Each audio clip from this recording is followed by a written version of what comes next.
ഈശോ മിശിഹായ്ക്ക് സ്തുതിയായിരിക്കട്ടെ. പ്രിയ സഹോദരങ്ങളെ, ഇന്ന് ഒത്തിരി മനുഷ്യരുടെ ഉള്ളിലുള്ള ഒരു സങ്കടമാണ്. എത്ര പ്രാർത്ഥിച്ചിട്ടും ദൈവം എന്താ കണ്ണു തുറക്കാത്തത്? എൻ്റെ പ്രാർത്ഥന എന്താ ദൈവം കേൾക്കാത്തത്? എൻ്റെ കണ്ണീരവിടുന്ന് കാണുന്നില്ലേ? ശരിക്കും ദൈവം ഉണ്ടോ? ഇങ്ങനെയൊക്കെ ചിന്തിക്കുന്ന ധാരാളം മനുഷ്യരുണ്ട്. എന്നാൽ കുറച്ചു മാസം മുമ്പ് ഒരമ്മ എന്നോട് ആവർത്തിച്ചാവർത്തിച്ചു പറഞ്ഞ ഒരു വാചകമുണ്ട്. മോളെ, ദൈവമുണ്ട്. ഞാൻ വിളിക്കുന്നത് ജീവനുള്ള ദൈവത്തെയാണ്. എൻ്റെ നിലവിളി കേട്ട് ദൈവം ഇവിടെ ഇന്നിറങ്ങി വന്നു, മോളുടെ രൂപത്തിൽ.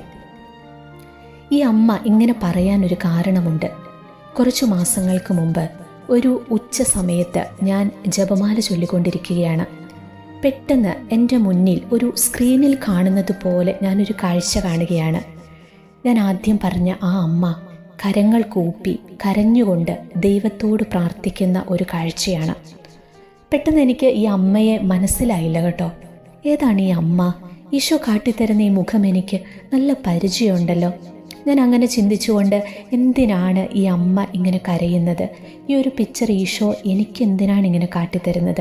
ഇപ്രകാരം ഇങ്ങനെ പല പല ചിന്തകൾ എൻ്റെ മനസ്സിനെ അസ്വസ്ഥപ്പെടുത്തിക്കൊണ്ടിരുന്നു. എന്തായാലും ഞാൻ ആ ജപമാല ചൊല്ലി പൂർത്തിയാക്കുമ്പോഴേക്കും ഈശോ ഈ അമ്മ ആരാണെന്ന് എനിക്ക് ഓർമ്മിപ്പിച്ചു തന്നു. ഒരുപാട് വർഷങ്ങൾക്ക് മുമ്പ് എൻ്റെ കൂടെ ജോലി ചെയ്തുകൊണ്ടിരുന്ന എൻ്റെ ഒരു ഉറ്റ സുഹൃത്തിൻ്റെ അമ്മയാണിത്. ഫോട്ടോയിൽ മാത്രം അന്ന് ഞാൻ 1-2 തവണ കണ്ട ഒരു പരിചയം. ഇന്ന് ഏതാണ്ട് ഒരു 5-6 വർഷത്തോളമായിട്ട് ആ സുഹൃത്തുമായിട്ട് പോലും എനിക്ക് ഒരു കോണ്ടാക്റ്റുമില്ല. കാരണം എൻ്റെ കയ്യിൽ നിന്ന് അവളുടെ ഫോൺ നമ്പറൊക്കെ നഷ്ടപ്പെട്ടിരുന്നു. എന്തായാലും ഉള്ളിൽ ഒരു പ്രേരണ, ഈ അമ്മയെ ഒന്ന് വിളിക്കണം. അങ്ങനെ അപ്പോൾ തന്നെ ഞാൻ പല ആളുകളെ ഫോൺ വിളിച്ച് ഒരു വിധത്തിലെ അമ്മയുടെ ഫോൺ നമ്പർ ഞാൻ സംഘടിപ്പിച്ചു. അങ്ങനെ ഞാൻ ഈ അമ്മയെ ഫോണിൽ വിളിക്കുകയാണ്. കരഞ്ഞുകൊണ്ടാണ് കേട്ടോ ഈ അമ്മ ഓടി വന്ന് ഫോൺ എടുക്കുന്നതും എന്നോട് സംസാരിക്കുന്നതും. ഞാൻ ആരാണെന്ന് ആദ്യം ഈ അമ്മയ്ക്ക് മനസ്സിലായില്ലെങ്കിലും പിന്നീട് എന്നെ തന്നെ ഞാൻ വെളിപ്പെടുത്തിയപ്പോൾ അമ്മയ്ക്ക് എന്നെ മനസ്സിലായി. ഞാൻ ചോദിച്ചു, അമ്മ എന്തെടുക്കുമായിരുന്നു?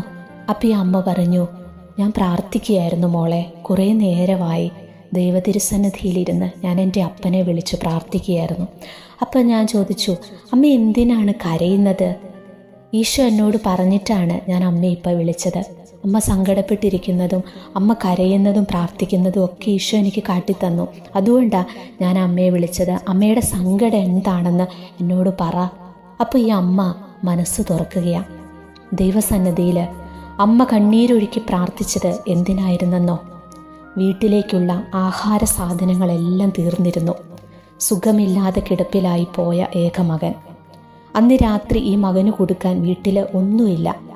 ഈ അമ്മയും ഒരു രോഗിയാണ്. ജോലി ചെയ്യാനുള്ള ആരോഗ്യസ്ഥിതിയില്ല. നല്ലവരായ നാട്ടുകാരുടെ സഹായത്തോടെ കഴിഞ്ഞു പോകുന്നൊരു കുടുംബമാണിത്. എനിക്കിതൊന്നും അറിയില്ലായിരുന്നു കേട്ടോ. എന്ത് പട്ടിണിയാണെങ്കിലും ആരെങ്കിലും അറിഞ്ഞു നൽകിയാൽ അത് സ്വീകരിക്കും എന്നല്ലാതെ അങ്ങോട്ട് പോയി ഒന്നും ചോദിക്കില്ല എന്നാണ് അമ്മ പറഞ്ഞത്. ഈ അമ്മയുടെ വിഷമങ്ങൾ മനസ്സിലാക്കിയ ഞാൻ അമ്മയോട് പറഞ്ഞു, അമ്മയ്ക്ക് വീട്ടിലേക്കുള്ള സാധനങ്ങളെല്ലാം വാങ്ങാനുള്ള പണം ഞാൻ അയച്ചു തരാം. ഇപ്പം തന്നെ അമ്മ പോയി അതെല്ലാം വാങ്ങിക്കൊണ്ടുവരൂ.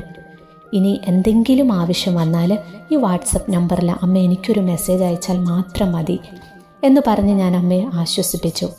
ഉടനെ കരഞ്ഞുകൊണ്ട് ഈ അമ്മ പറഞ്ഞ വാക്കുകളാണ്, മോളെ, ദൈവമുണ്ട്. ഞാൻ വിളിക്കുന്ന ദൈവം ജീവനുള്ള ദൈവമാണ്. കണ്ണീരൊഴുക്കി ഞാൻ എൻ്റെ അപ്പനെ വിളിച്ച് പ്രാർത്ഥിക്കുമ്പോഴൊക്കെ ഇതുപോലെ ആരെങ്കിലുമൊക്കെ ദൈവം എൻ്റെ അടുക്കലേക്ക് ഇങ്ങനെ പറഞ്ഞു വിടും. അങ്ങനെയാ ഈ കാലമത്രയും ഞാനും എൻ്റെ മോനും ജീവിച്ചു പോകുന്നത്. മോള് തന്ന ഈ പൈസയുണ്ടല്ലോ, ഇതിൽ നിന്ന് ഒരു ചെറിയ തുക ഞാൻ നാളെ പള്ളിയിൽ കൊണ്ടുപോയി കൊടുക്കും. ദൈവത്തിന് നമ്മൾ ദശാംശം കൊടുക്കണം മോളെ. അപ്പോൾ എനിക്കത് കേട്ടപ്പോൾ സങ്കടം തോന്നി. ഞാൻ പറഞ്ഞു, വേണ്ട അമ്മേ, അതിൻ്റെ ആവശ്യമില്ല. അമ്മയുടെ അവസ്ഥ ദൈവത്തിന് അറിയാമല്ലോ.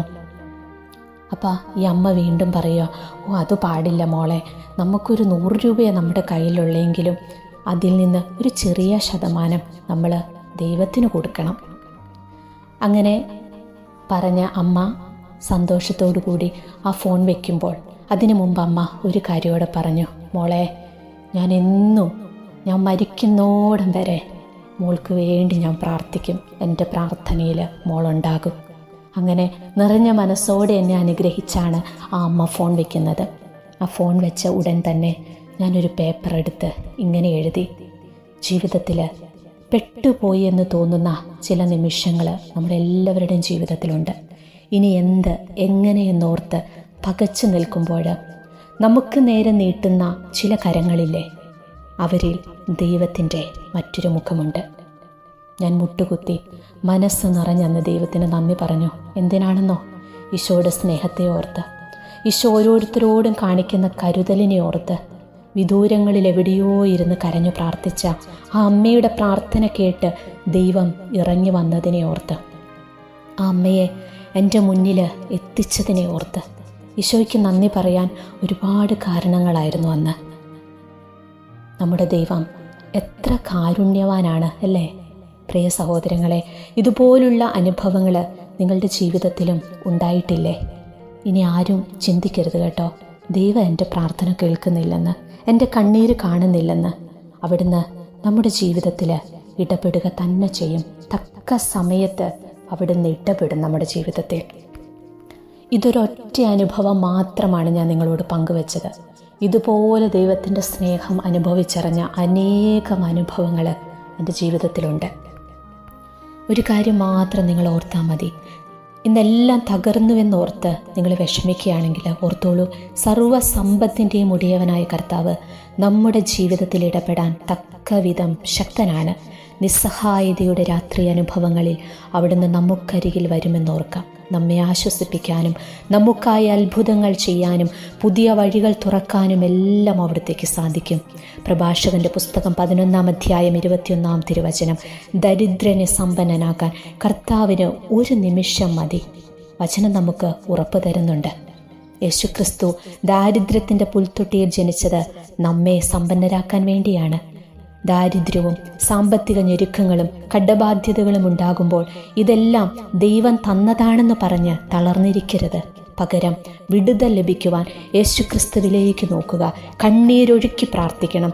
എൻ്റെ ദൈവം തൻ്റെ മഹത്വത്തിൻ്റെ സമ്പന്നതയിൽ നിന്ന് യേശുക്രിസ്തു വഴി നിങ്ങൾക്ക് ആവശ്യമുള്ളതെല്ലാം നൽകും. ഫിലിപ്പി 4:19 വചനമാണിത്. നമ്മുടെ അശ്രദ്ധയോ വിവേകക്കുറവോ മൂലമുണ്ടായ കടബാധ്യതയാണെങ്കിൽ അവിടുത്തെ കരുണയ്ക്കായിട്ട് പ്രാർത്ഥിക്കുക. തീർച്ചയായും ഫലം കാണും. കണ്ണീരൊഴുക്കി പ്രാർത്ഥിക്കുന്ന, ദൈവത്തെ വിളിച്ച് വിശ്വാസത്തോടെ നിലവിളിച്ച് പ്രാർത്ഥിക്കുന്ന ഒരാളെ പോലും ദൈവം കാണാതെ പോകത്തില്ല. ഒരാളുടെ പോലും പ്രാർത്ഥന കർത്താവ് കേൾക്കാതിരിക്കത്തില്ല. തക്ക സമയത്ത് ദൈവം നിങ്ങളുടെ ജീവിതത്തിൽ ഇടപെടും. വിശ്വസിക്കുക. അതുപോലെ നമ്മൾ ഓർത്തു വെക്കേണ്ട ഒരു കാര്യമുണ്ട്. സാമ്പത്തിക അഭിവൃദ്ധി പ്രാപിക്കാനുള്ള വഴികളിലൊന്ന് ദശാംശം മാറ്റിവെക്കുക എന്നതാണ്. ഞാൻ ആദ്യം പറഞ്ഞ ആ അമ്മയുടെ കാര്യം ഞാൻ നിങ്ങളോട് പറഞ്ഞില്ലേ? പരിശുദ്ധാത്മാവിൻ്റെ ആലോചന അനുസരിച്ച് നാം അത് ചെയ്യുമ്പോൾ ദൈവത്തിൻ്റെ ഹിതം നിറവേറും. ജീവകാരുണ്യ പ്രവർത്തനങ്ങൾക്കായോ അതിലുപരിയായി സുവിശേഷ പ്രവർത്തനങ്ങൾക്കായോ നാം ദശാംശം പങ്കുവയ്ക്കുമ്പോൾ അതിലൂടെ നമ്മളും മറ്റുള്ളവരും അനുഗ്രഹിക്കപ്പെടുന്നു. സന്തോഷത്തോടെ ദശാംശം കൊടുക്കുക. അത്യുന്നതൻ നൽകിയ പോലെ അവിടത്തേക്ക് തിരികെ കൊടുക്കുക. കഴിവിനൊത്ത് ഉദാരമായി കൊടുക്കുക. കർത്താവ് പ്രതിഫലം നൽകുന്നവനാണ്. അവിടുന്ന് 7 ഇരട്ടിയായി തിരികെ തരും. പ്രഭാഷകന്റെ പുസ്തകം 35-ാം അധ്യായം 11-13 തിരുവചനമാണ്. വചനം നമുക്ക് അത് ഉറപ്പ് നൽകുന്നുണ്ട്. ഈശോ നിങ്ങളെ അനുഗ്രഹിക്കട്ടെ.